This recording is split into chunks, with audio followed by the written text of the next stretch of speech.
Everyone back. Today we're very lucky to have with us Maude Vanhaelen, who studied classics at both the universities of Brussels and Oxford, and has served as an ETATI fellow as well. Maude's taught for 15 years at the University of Warwick, but since then has moved to Montreal, where she's currently teaching classics and Renaissance history at Concordia University. She specializes in the history of the Platonic tradition in the Italian Renaissance and is currently working on a monograph devoted to the reception of Plato in 16th century Italy. Among her recent works is an edited volume, which she edited with Eva del Sodato, a volume on the teaching of Plato's dialogues in Renaissance University, and that's available with Brussels. Today, Maude's going to be talking to us about Beyond Ficino, Plato in 16th century Italy. So, thanks very much, Maude. Over to you. Thank you very much, Alex. Thank you for inviting me. I'm very happy to present my work to you today. So basically, this is part of a very large project. I'm always promising that I'm completing, but I'm not actually. I'm still working very much on it. On the reception of Plato in 16th century Italy. And so I will present you some examples of what I've been working on. But before that, I will provide you with a quite substantial introduction on Plato and Aristotle that is quite basic for specialists, but that I thought it would be a good idea to remind everyone of how Plato and Aristotle were read and commented upon from late antiquity until the Renaissance before I present you the results of my project, so that you understand the challenges that I've been facing, but also the important findings that have been made and why they are important. So, let me see how it works here. Okay, so just to remind you, it's very basic. I apologize if you all know that, but I focus on elements that will be very important for the 16th century. So Plato and Aristotle are basically the two towering figures of ancient philosophy. You probably all know that. Plato is the teacher of Aristotle, and they are the two first extant philosophers that we know of who really developed a philosophy that covers all aspects of human life. So they talked, both of them, about physics, botany, politics, ethics, as well as theological matters, such as the doctrines of the immortality of the soul that will be so important for Christianity. And they also talked about meteorological phenomena and natural disasters. So they covered very much many disciplines that we don't necessarily define as philosophical today. The other really important thing that will be central to the situation in the 16th century is the fact, and this is sometimes overlooked, the fact that both of them were primarily teachers of philosophy. They had a philosophical school, each of them. Plato's had the academy and Aristotle the Lyceum. You have a sort of sad picture of what remained of Plato's academy on the slide. And their philosophies were, as you know, widely different. Aristotle, as the disciple of Plato, became very critical of his master, even though he's heavily influenced by Plato. The other thing that is important is that the extant writings of both Plato and Aristotle are in format widely different. So what have come down to us are, in the case of Plato, dialogues, so conversations, between a master, often Socrates, in conversation with other Athenian figures. And throughout the process of presenting philosophy is peculiar to Plato. It doesn't give us the truth about a doctrine or a question, but the truth is always approximate and is reached through a set of questions and answers. The purpose of Plato in these dialogues is to convey the idea that philosophy is something that is an everyday process, a never-ending process of asking the right questions and trying to find the answers, but he never gives us the full picture of a doctrine, okay? And the opposite is generally attributed to Aristotle. The extant writings by Aristotle are actually student notes, so it's probably not writings that he wrote himself. And we also know that Aristotle wrote dialogues, but they are no longer extant. And in these student notes, you have the impression that Aristotle is presenting a systematic form of philosophy with a beginning and an end, following a very strict method, and the use of something that Aristotle is particularly famous for, logic, the logic that we use today. So there is a sort of impression that is not always true, that Aristotelian writings are very systematic, coherent, logical, that you get a truth, you get a very clear definition of what the problem is, whereas Plato's dialogues are often perceived as difficult to understand because truth is not, it's not a treatise, it's not a philosophical treatise, okay? And this is going to have a very big impact on the reception of their respective writings. So in late antiquity, what happened in terms of teaching Plato and Aristotle? So you had all over across the Roman Empire a number of very dynamic and active philosophical schools in Rome, Athens, Alexandria, Apamea, but also elsewhere, where a number of successors of Plato were teaching both Plato and Aristotle to students following a very strict curriculum outlining which works were to be taught and in what order. So the first stage was to teach Aristotle and mostly logic, and then carry on with Plato's dialogue in a very strict order that was defined by these different heads of philosophical school. And in that context, Plato and Aristotle were seen as complementary, even though, so basically the criticism that Aristotle formulated against Plato were toned down, and these philosophical schools considered that Aristotle was the first stage in the apprehension of philosophical doctrines, and Plato was the ultimate stage in the study of philosophy.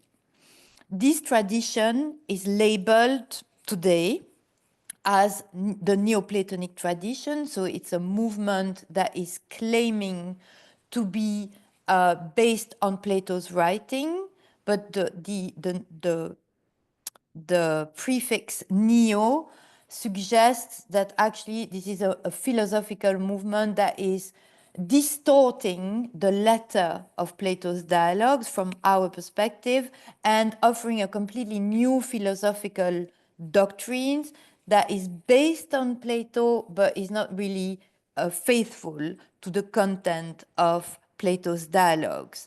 What is also very important is that we generally call the works by these philosophers, we call them the Neoplatonic commentaries.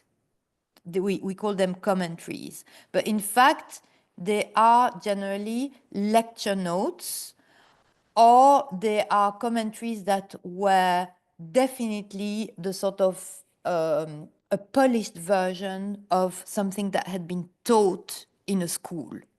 And this is really important because this is going to be crucial to understand the 16th century reception of Plato.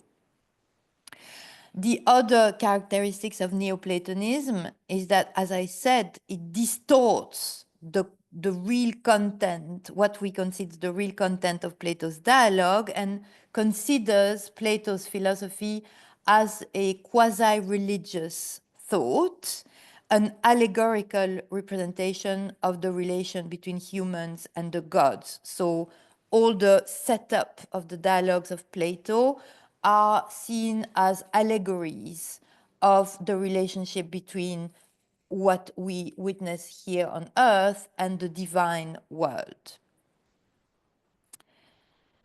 Okay, so in the Middle Ages, what happened with Plato and Aristotle, I'm not talking here about the indirect transmission of the two thinkers. I'm mostly talking about the way in which these authors were envisaged in a university setting or a scholastic setting. You will see why when we talk about the 16th century. So with the fall of the Roman Empire in the West at the end of the 5th century, there is a progressive decline of urban and school structures, the one that were so prominent in antiquity, and a progressive loss of Greek knowledge. The Greek authors that survive during that time are Greek authors that are translated into Latin via Arabic translations. I can talk about that afterwards if you want, but it's a bit outside the focus of my paper.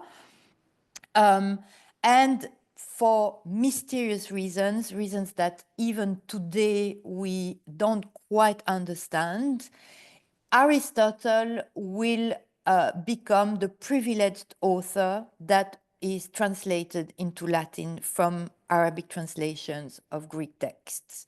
The Arabic philosophers knew Plato quite well. There were a number of translations that were made, and for some reason, these were not really picked up in the West, in the Latin West.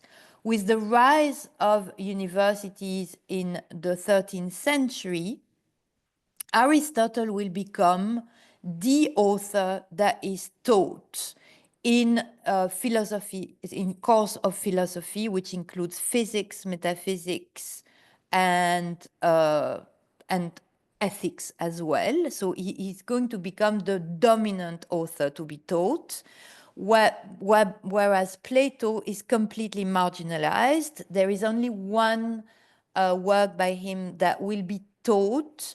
It's the Timaeus. And after 1255, the universities across Europe prescribed that the syllabus in the arts faculty be exclusively based on Aristotle. It seems that the Plato's Timaeus continued nonetheless to be taught, but it unofficially. And what is also very important is that the curriculum in the arts faculty was structured according to Aristotle's division of philosophy. So logic, natural philosophy, so what we call today physics, which was part of philosophy at the time, metaphysics and ethics, okay? And in ethics, there was also politics.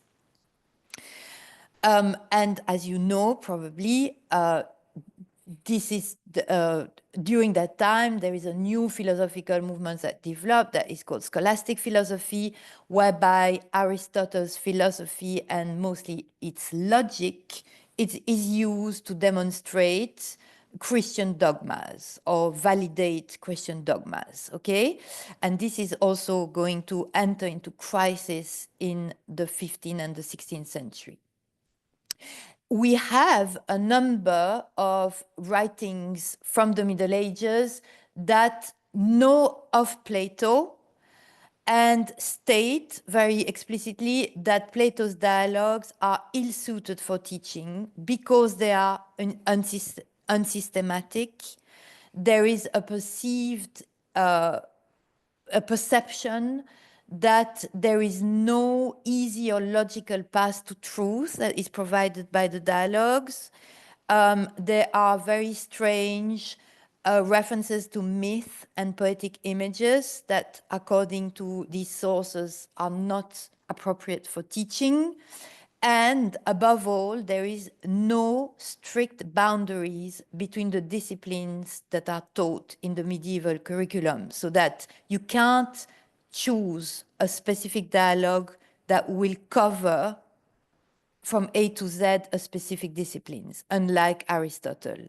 And this is one of the reasons why Plato's dialogues cannot be taught in universities. But you will see that things will change in the 16th century.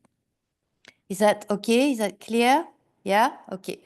So very briefly, this is the chapter of the history of the Platonic tradition in the Renaissance that is known to death, let's say it, in the 15th century. So the revival of Plato in 15th century Italy has been studied very extensively, including by myself.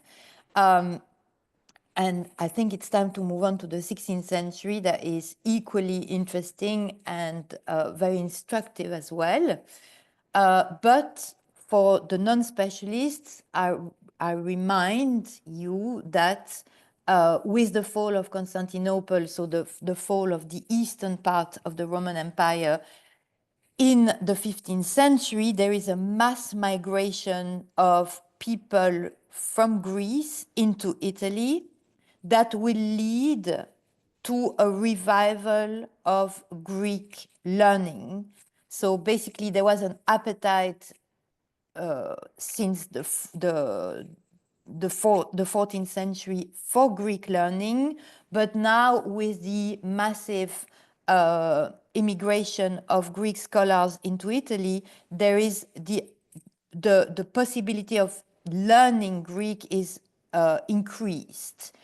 And in that context, there will be a revival of Plato that is mainly due to a Greek scholar who is called Bessarion, that you probably know, Cardinal Bessarion, who will publish a very famous book that is defending the importance, if not superiority, of Plato over Aristotle, and tell the West that actually alongside Aristotle, there is also a very important other tradition that is the Platonic tradition, okay? And this will lead to the translation, the Latin translation of the whole Platonic corpus by Marsilio Ficino under the aegis of the Medici family in Florence, and will lead to a massive revival of a rediscovery of Platonic writings in the 15th century.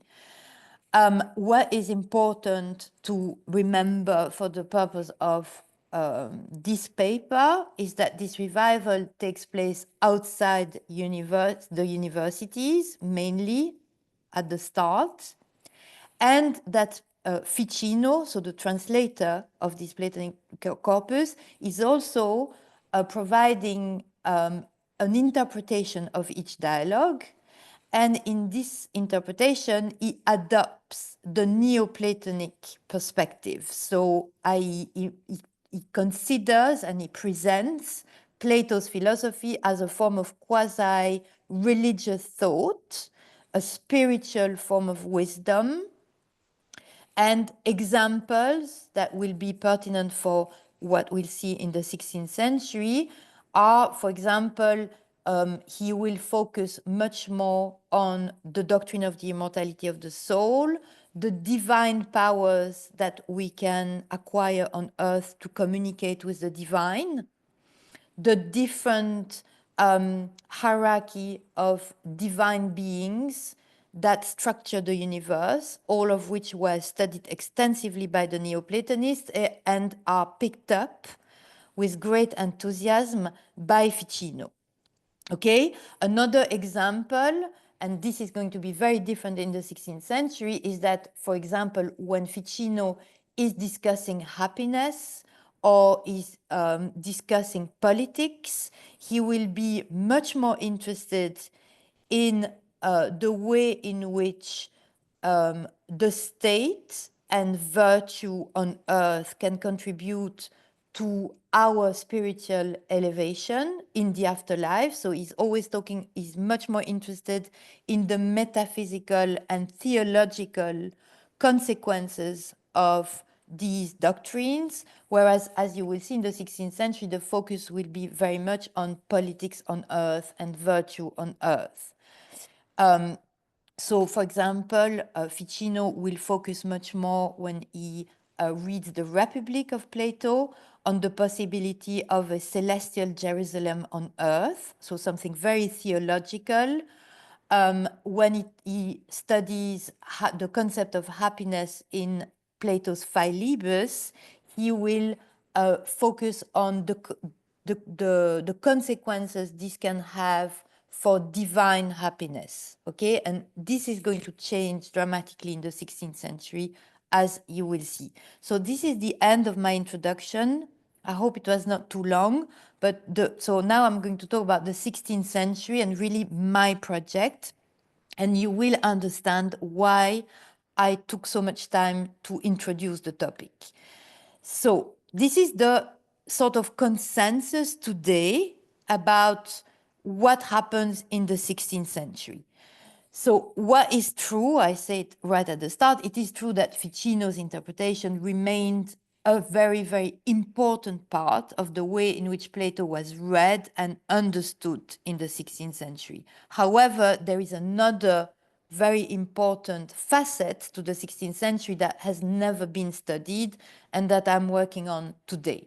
So for the moment, the consensus that I will challenge is that Ficino's theological Neoplatonic reading of Plato remained the only way of reading Plato in the 16th century. You probably have all heard about the so-called Neoplatonic doctrine of love that is mentioned and alluded to in many Renaissance, modern writings about the Renaissance, and that actually I'm not sure what this refers to actually, and I don't think anyone knows. There is a sort of nebulous notion that Neoplatonism through Ficino was disseminated in the 16th century.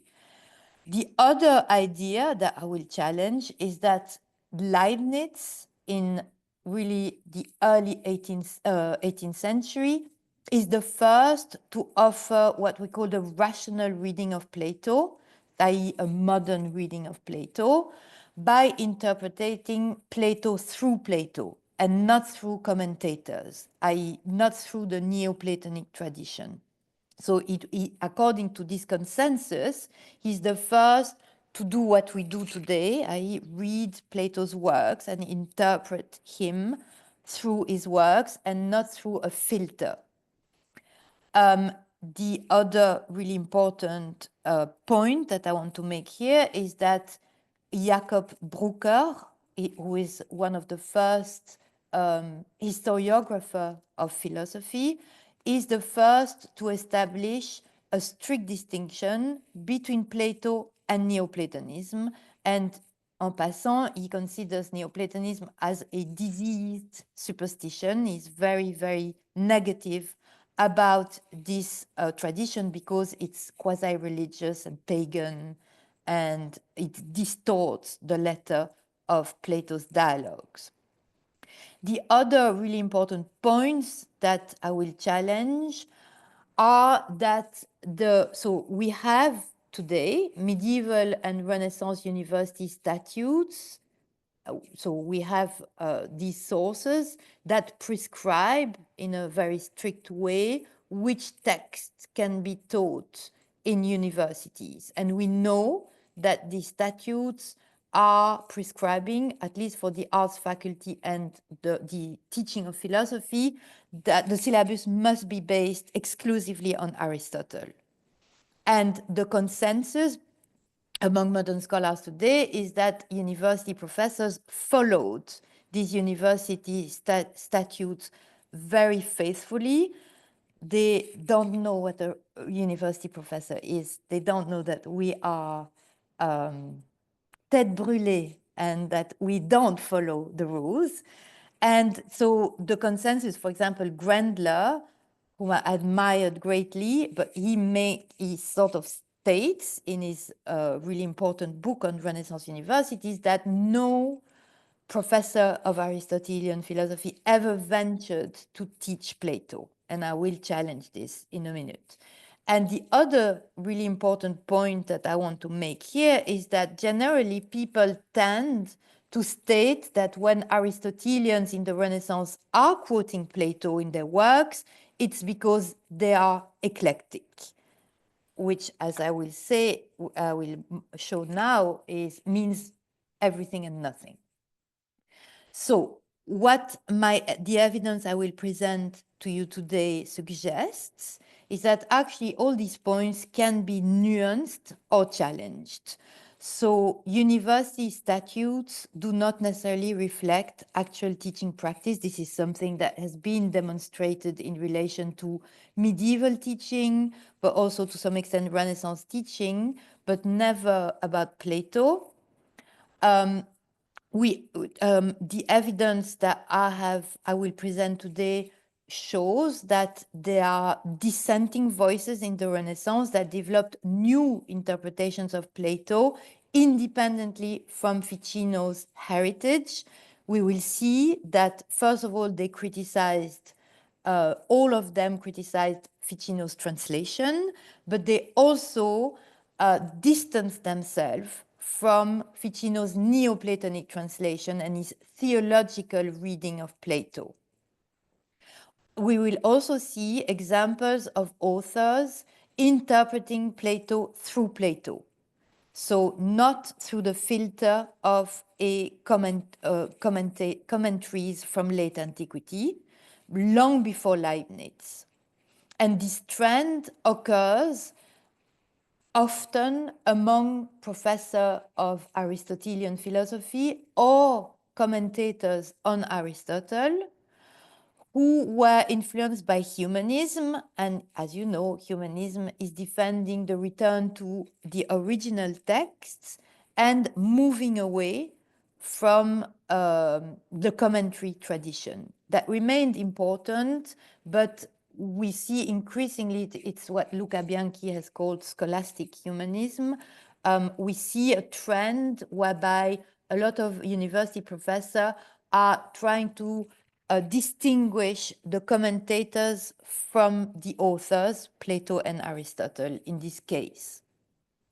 We will also see that university professors officially appointed to teach Aristotle will deviate from the prescribed syllabus explicitly and teach directly some of Plato's dialogues. So there is a direct engagement with the text of Plato that is quoted and taught in courses that are officially devoted to Aristotle.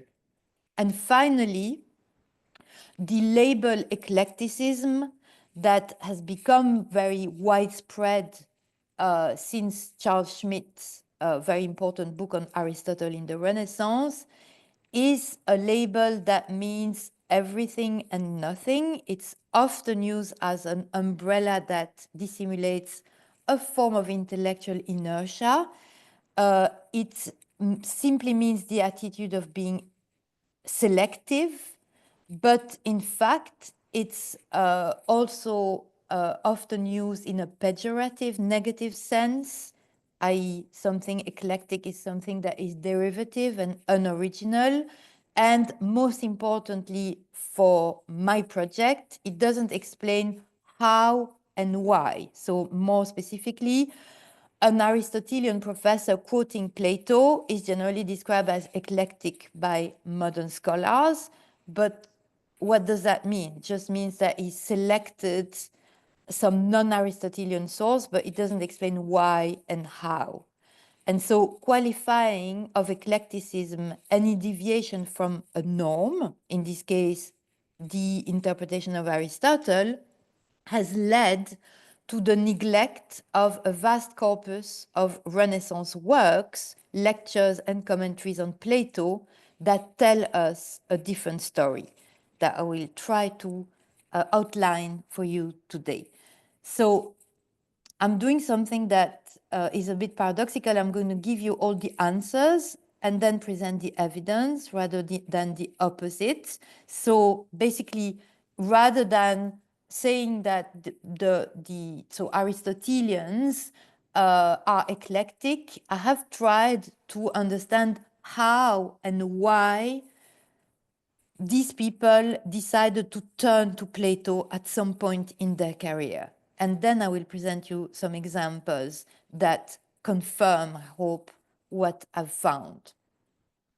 So the first thing is that contrary to the sort of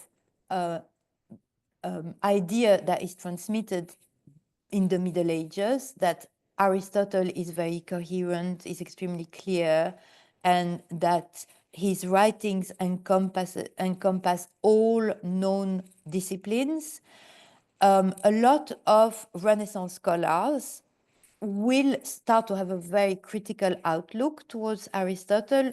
Aristotle will remain the dominant author to be commented upon and taught in universities, but the people who are teaching Aristotle are more critical towards him.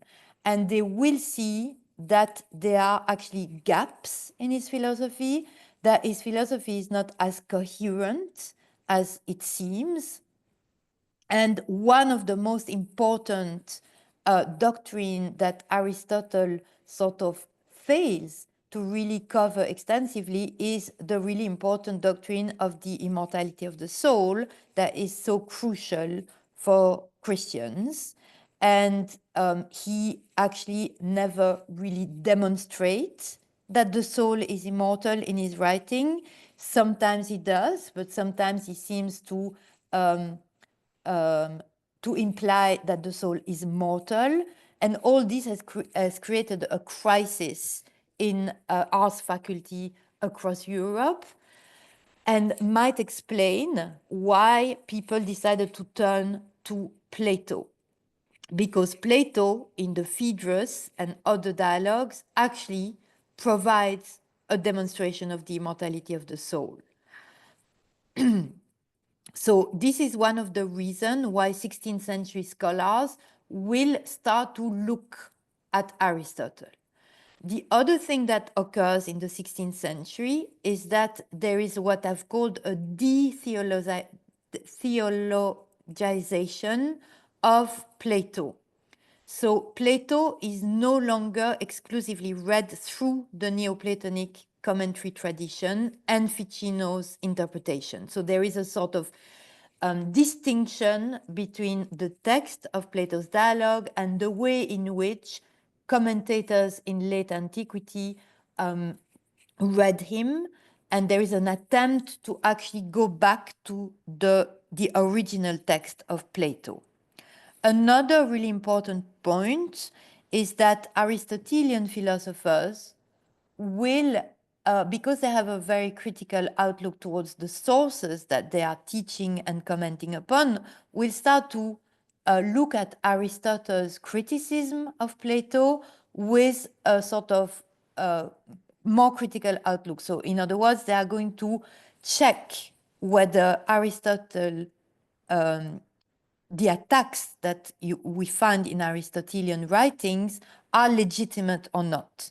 And they will find that very often the criticism that are developed by Aristotle are misleading and do not necessarily correspond to what Plato wrote.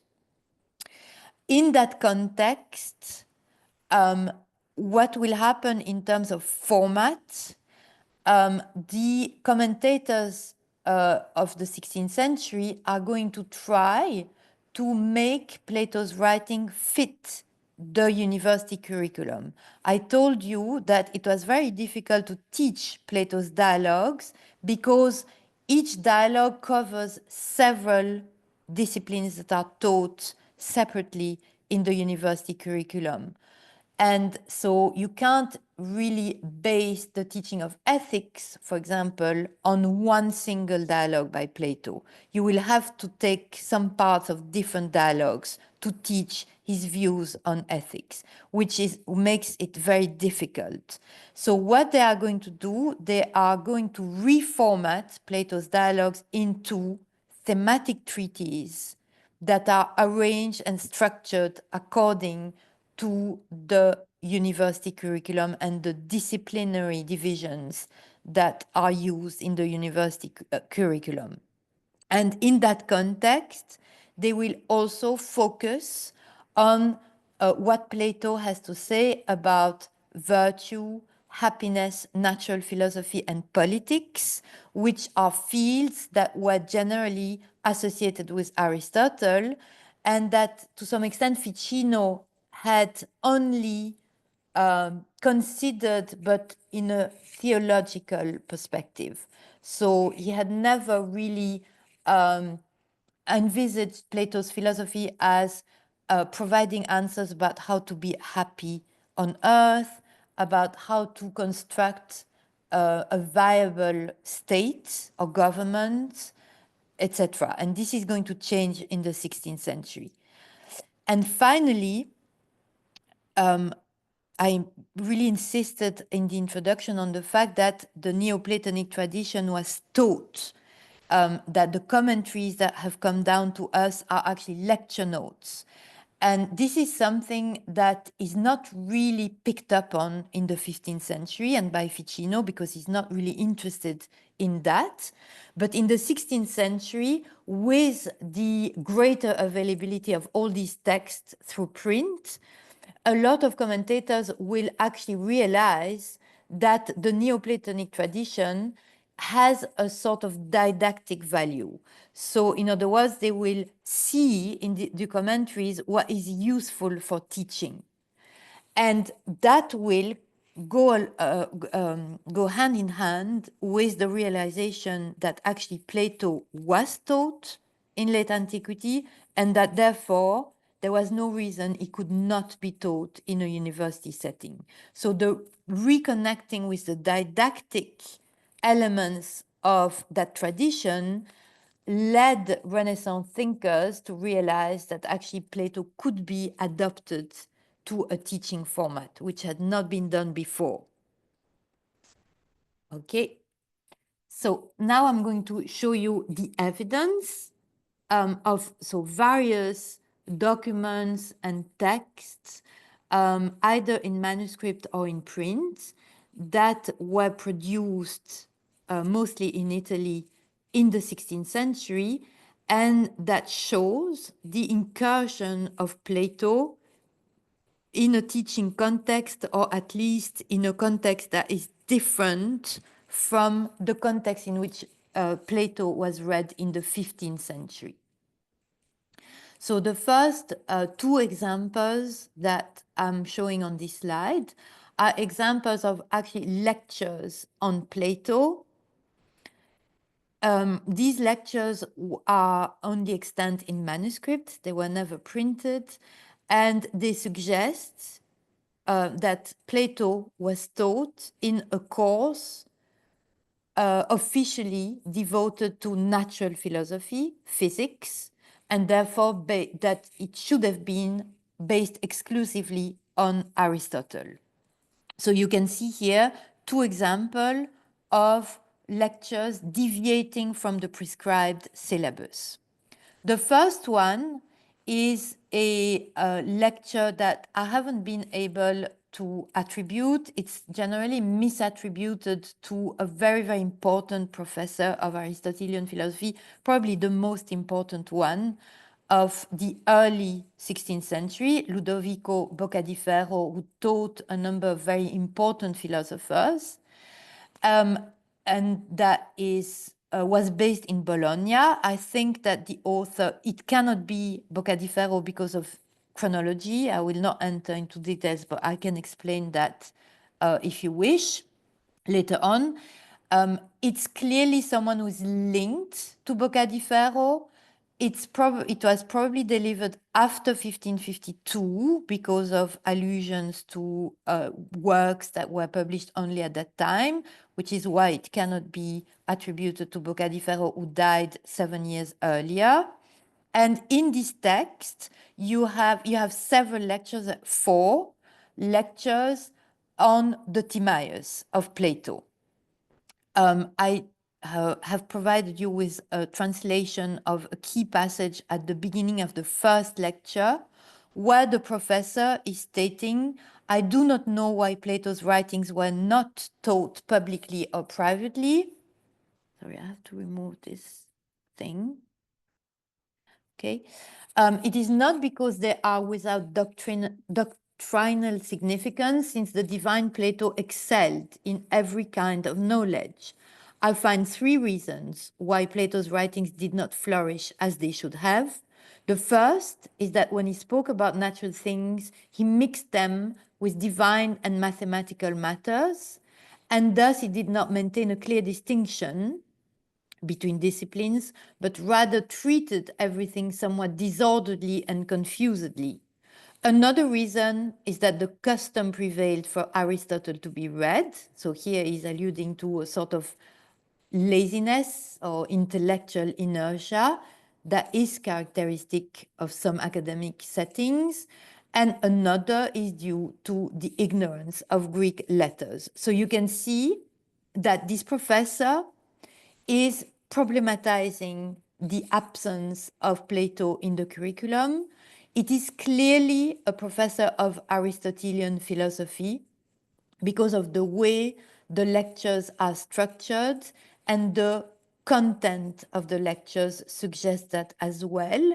So what I've sort of worked out from these lectures is that probably this professor was teaching an Aristotelian text, either Generational Corruption or Meteorologica, which are two texts that were taught in courses of natural philosophy, and that when he came across passages where Aristotle is criticizing Plato, he probably paused his lectures on Aristotle and devoted several lectures to the actual text of Plato that was criticized by Aristotle. And he was teaching that to his students. I also underline here that the lectures are close analysis of the text of Plato. So he's not just giving a few general ideas about Plato's doctrines, but he's actually analyzing the text with the students. And he also covers in his lectures various physical phenomena that were covered by Aristotle. So you can see that he is adapting the content of Plato to the different themes and doctrines that were covered in a course of natural philosophy. Okay, so that's the first example that is the most interesting. And the second example of a professor teaching Plato in a course of natural philosophy devoted to Aristotle is the second one on this slide, by someone called Federico Pendasio, who was actually a student of Boccadifero and taught in Padua and then in Bologna natural philosophy. And we have extant one lecture that is entitled On the Difference Between Plato and Aristotle. It is titled the fourth lecture, so he probably gave at least 4 lectures on that topic. And in the lecture that is extant, he adopts a very negative view of Plato, and he demonstrates with a lot of examples that actually Plato is unclear. Plato is not using logic to demonstrate his doctrines, and that Plato is confused. So in the text that is on the slide, he says, we may see how much more accurately you will understand this matter from Aristotle than from Plato. For Plato assumes what he's trying to demonstrate. So in other words, Plato is not obeying the rules of logic and syllogism that are outlined in Aristotle. And he says at the end of the lecture, if you approach Plato, you will run the risk of being greatly confused. So this is an example of someone who is very negative about Plato, but in any case devoted a number of lectures to Plato. And Clearly, this indicates that Pandazio is here opposing a trend that was developing at the time of including some teaching related to Plato in university courses. And he's opposing this trend, but it suggests that there was a trend that was more widely disseminated than has been previously considered. So that's the first example regarding the teaching of natural philosophy. The second example regards the teaching of moral philosophy, i.e. ethics, that is generally based on Aristotle Nicomachean ethics. So that's the prescribed text that is the basis of the teaching of ethics in universities and schools. And I have found evidence that actually in a course devoted to moral philosophy, an important philosopher who is called Agostino Vallier, who was also a cardinal and the Bishop of Verona, actually included in his teaching Plato. So the story is that, so at the bottom of this slide, you have the title of a work, De Recta Philosophandi Ratione, was published in 1577. It's a sort of textbook about how to study philosophy. In this, the printed version of this book, you have not only the treatise, but you also have 10 introductory lectures on Aristotle that were delivered by Vallier in the 50s and the 60s when he was professor of ethics in Venice at the Rialto School, which was a sort of center of learning for logic and philosophy for people who would then undertake more advanced studies at the University of Padua.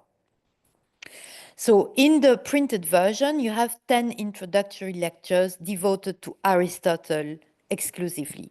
But in a manuscript that is now in Milan, you have the same text, De Recta Philosophandi Ratione, and below this text, you have a set of lectures, two sets of lectures, one devoted to Plato Gorgias and the other one devoted to the Apology of Socrates.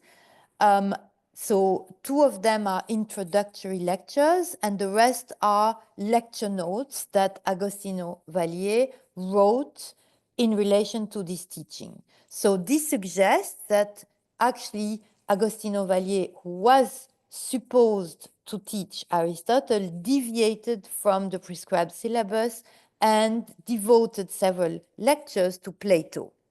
And in fact, in these lectures, you have the explicit mention that Vallier is deviating from the syllabus. So he says, although my primary duty is to teach Aristotle, I have decided that the writings of Plato, who was Aristotle's master for 20 years, must by no means be neglected.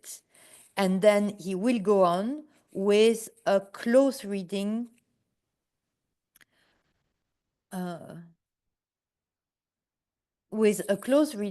of Plato's Gorgias and then the Apology of Socrates. That is, they are both studied for basically their rhetoric, so the style, the eloquence, but also for the sort of ethical issues and emphasizing the way in which Socrates is a model of virtue.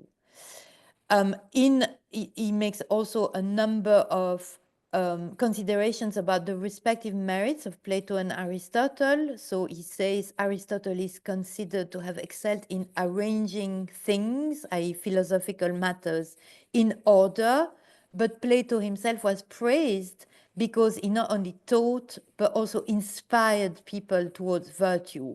So he makes this difference. It's true that Plato might be confused and confusing, but the dialogues by representing day-to-day interactions between a master and in disciples are probably more effective in inspiring people to be virtuous.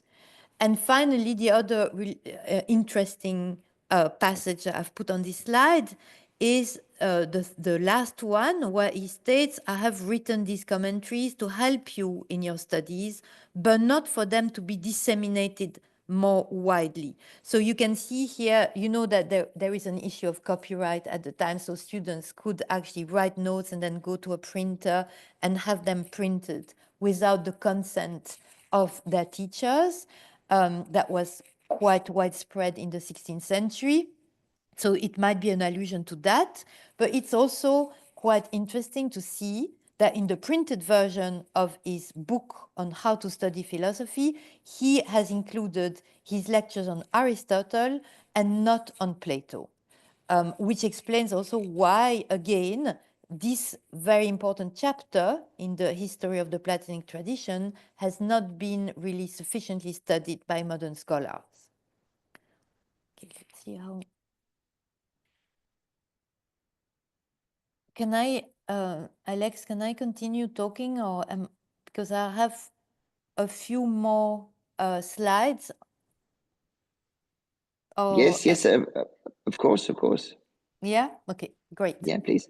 So, third example is the incursion of Plato in a course devoted to rhetoric.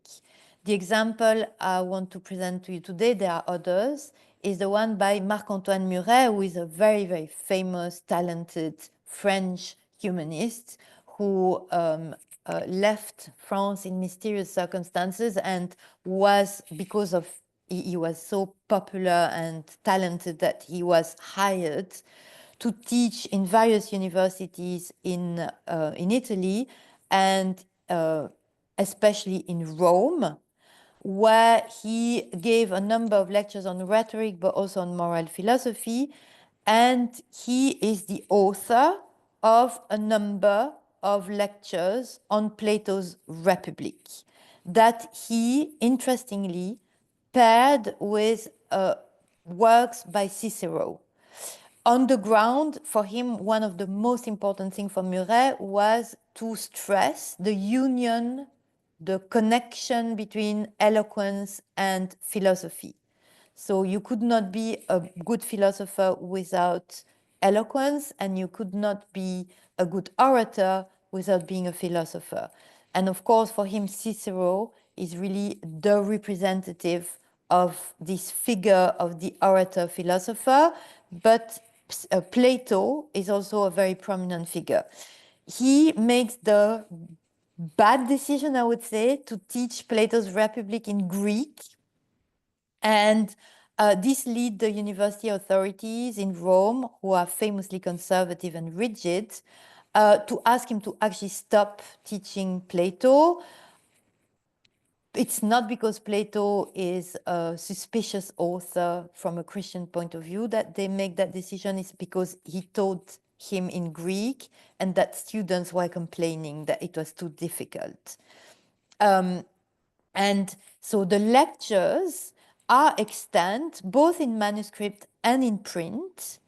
And it's a very, very interesting approach that he adopts when teaching Plato. First of all, he establishes, rather than establishing parallel between Plato and, for example, Neoplatonic philosophers, such as what Ficino did, or establishing parallel between Plato and Aristotle, which is what the two previous examples did, he makes parallel between Plato and literary authors. So Virgil, Ovid are very important. The other thing that is interesting about his lectures is that he explicitly criticizes Ficino's translation.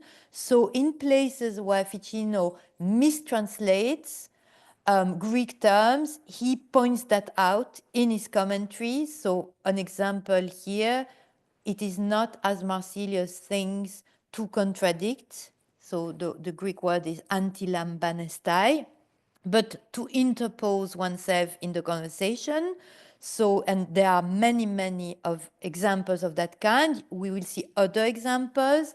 There is actually the realization, which is perfectly legitimate, that Ficino, despite providing the West with the very comprehensive Latin translation of Plato's work, actually made a lot of mistakes. And it's not a criticism. He worked very, very quickly, and he did a huge amount of work, and he did make a lot of mistakes. And in the 16th century, a lot of commentators will pick that up and criticize his translation. And finally, the really interesting thing about Muret is that he will draw on Proclus. So Proclus is a Neoplatonic commentator that was central to Ficino. But instead of picking up or focusing on the sort of mystical, theological section that are contained in Proclus' commentaries, he will draw on the parts within Proclus' commentary that are didactic and have a pedagogical value. So Proclus' commentaries on the Republic is a set of different series of lectures that were delivered to different students of different levels. The first ones were addressed to beginner students, and they were very didactic. So they explained the structure of the work, the setting of the work, and they were quite basic. The other lectures were much more metaphysical, much more complex and theological. And these ones were the ones that Ficino really selected when he translated Proclus, whereas Muret, in his lectures, he is actually the parts that he's picking up on and drawing upon are the first lectures, that the didactic basic lectures. So you can see an example of a Renaissance philosopher who is reusing the didactic sections of a Neoplatonic commentary in his own lectures. So we have here, I've given you two images showing that Muret read Plato and Proclus extensively over a very long period. So the Plato edition is the 1534 Bâle edition, and annotation in the hand of Muret suggests that he actually bought it in 56, and another annotation recording the death of Paolo Manuzio in 1574 suggests that over at least 20 years he was annotating this text. And the other image on the slide is the annotated edition of Proclus, commentary on the Republic, that he also annotated extensively, at least in the beginning of the commentary. So the first sections, the didactic sections. And we find a number of the annotations that are in the margin are actually reintegrated into his lectures. So that shows that he really incorporated these sections into his teaching. The second set of examples, I'm going to go a bit more quickly now, regards commentaries that were produced in Italy, but and also in Leuven, and I will explain why I picked up that example in a minute, that were, so basically commentary on Plato, published in the 16th century, that were certainly not taught. They were not produced in a university setting, but they were strongly influenced by a university context. The first one is by a Spanish philosopher who is called Sebastian Fox Morchillo, who published probably the most important commentaries on Plato of the 16th century in the 1550s, one on the Timaeus, one of the Phaedo, and one of the Republic. He was a Spanish philosopher born in Sevilla, but he studied and published these commentaries in Leuven at the Collegium Trilingue in Leuven. He died on a shipwreck on his way to Madrid in mysterious circumstances. And the reason I'm including him, even though his works were not produced in an Italian context, it's because his works were heavily plagiarized by an Italian philosopher, Sebastiano Erizzo, who wrote a number of vernacular commentaries on Plato, where he is basically plagiarizing Morcillo. What is interesting about Morcillo is that he's the first to publish what we can really describe as scholastic commentaries on Plato. So if you have read or you are familiar with the format of an Aristotelian commentary on Aristotle published in the 16th century, you will see that this image must be very familiar to you. So it's basically the format consists of presenting a portion of the text that is here printed in a certain font, followed by a commentary that is here printed in italics. And this is the sort of standard format of any commentary on Aristotle of the time. So in other words, here Sebastiano Fox Morcillo is reformatting the dialogue by Plato, adopting a format that was traditional among readers of Aristotle and students of Aristotle. And his format consists of presenting what we call the lemma, so a portion of Plato's text, followed by an overview of all the existing interpretation of that given passage, followed by his own interpretation. This is standard for philosophical textbooks produced at the time. And this is very different from the way in which, for example, Ficino actually produced his commentaries on Plato in the 15th century. The method that is adopted consists of trying to establish a very strict distinction between various disciplines. So, for example, between ethics, theological matters, and natural philosophy, versus the blending of several different disciplines in Plato. So, Morcillo is trying to really underline the fact that these disciplines need to be distinguished. So, for example, he says, in the midst of dealing with natural things, Plato makes digression on how to shape humans with good morals. And then he will explain that this needs to be distinguished. So he's trying to reformat to some extent or adapt Plato's thought to a readership that is familiar with Aristotle and the way Aristotle was taught and commented upon. Okay? Important points about his commentaries. He criticizes Ficino's translation like Muret. So he points out passages where Ficino has mistranslated the Greek. He underlines passages where Aristotle's criticism of Plato are misleading. So he says Aristotle has accused Plato unfairly. He also points out that the allegorical interpretation of Plato, the one that was adopted by Ficino in the 15th century and by the Neoplatonists, has no place in natural philosophy. So he's really trying to distinguish Plato from this sort of Neoplatonic filter that was dominant in the 15th century.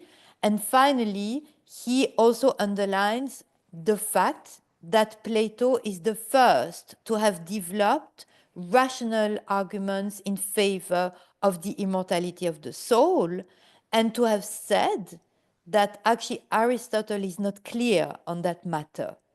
So he says Aristotle is elusive on this matter. He's not saying fewer things about the immortality of the soul than about its mortality. So that's very interesting as well, and that confirms what I've said earlier.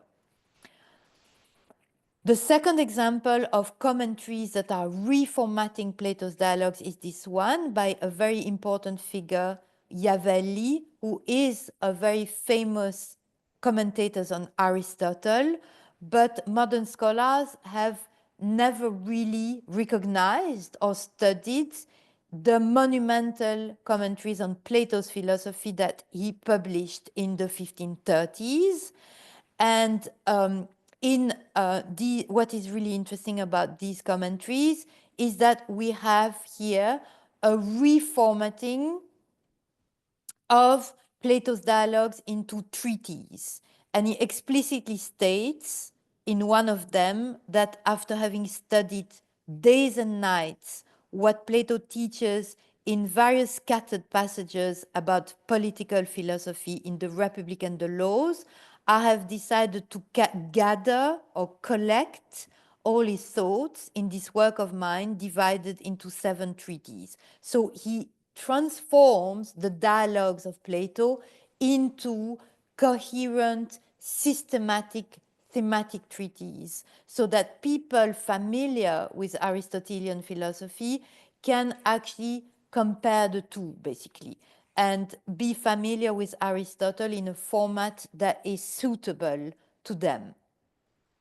He uses Ficino's translation, but he actually does not use his interpretation. He never once alludes to Ficino or to any of the commentators that were dear to Ficino. He only reads Plato through Plato. So long before Leibniz offered a rational interpretation of Plato by focusing exclusively on the text of Plato, this is what Iavelli does, although it does not offer a rational interpretation. It's more a sort of interpretation of Plato that fits a Thomist idea of what virtue should be. I think I'm going to go a bit more quickly because otherwise I will never finish.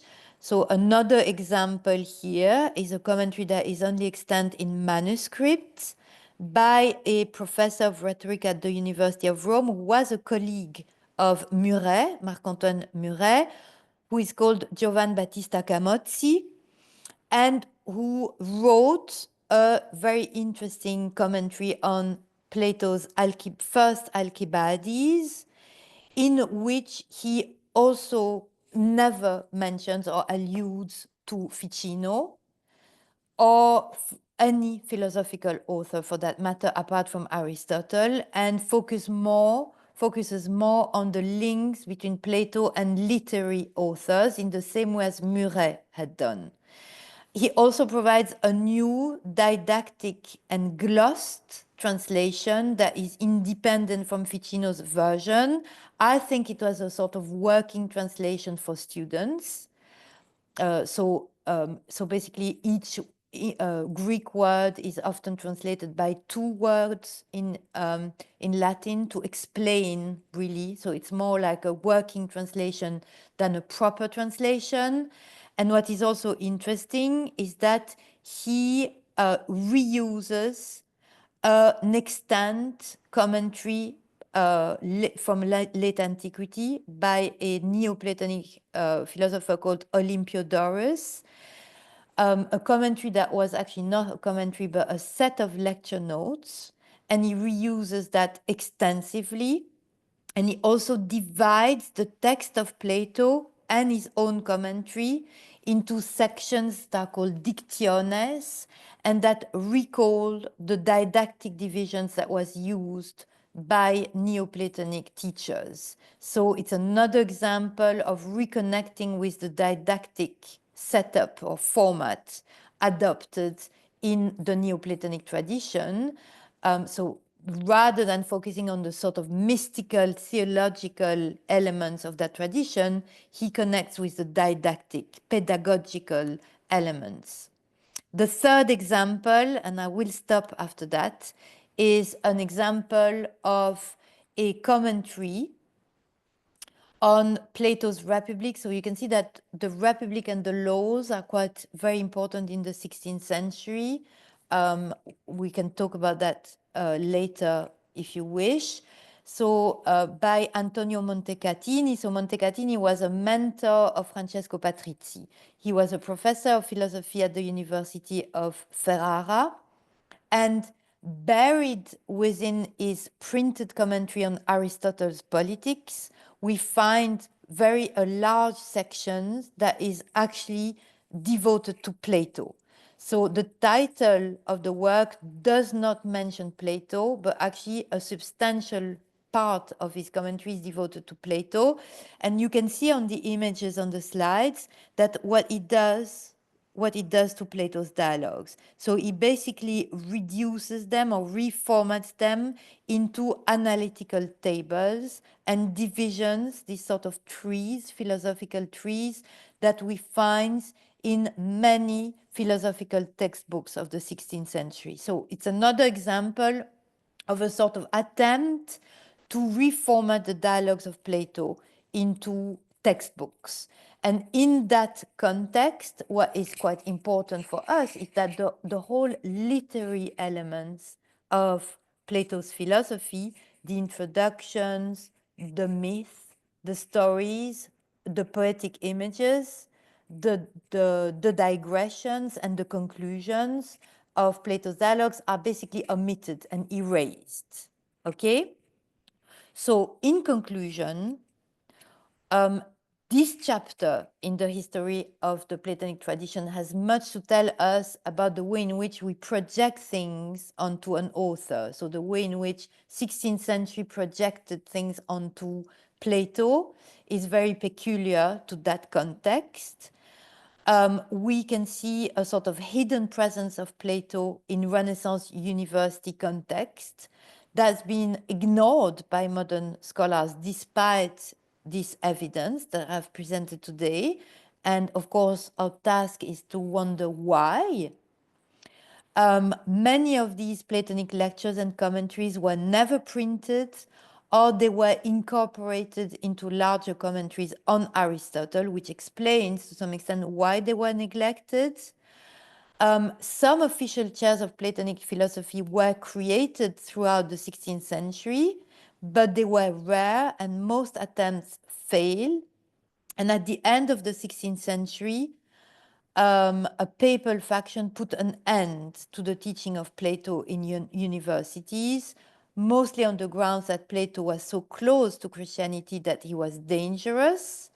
And finally, what happened in the 16th and the 17th century, mostly in the 17th century, is that with the rise of mathematics as a proper disciplines, both Aristotle and Plato will become marginalized.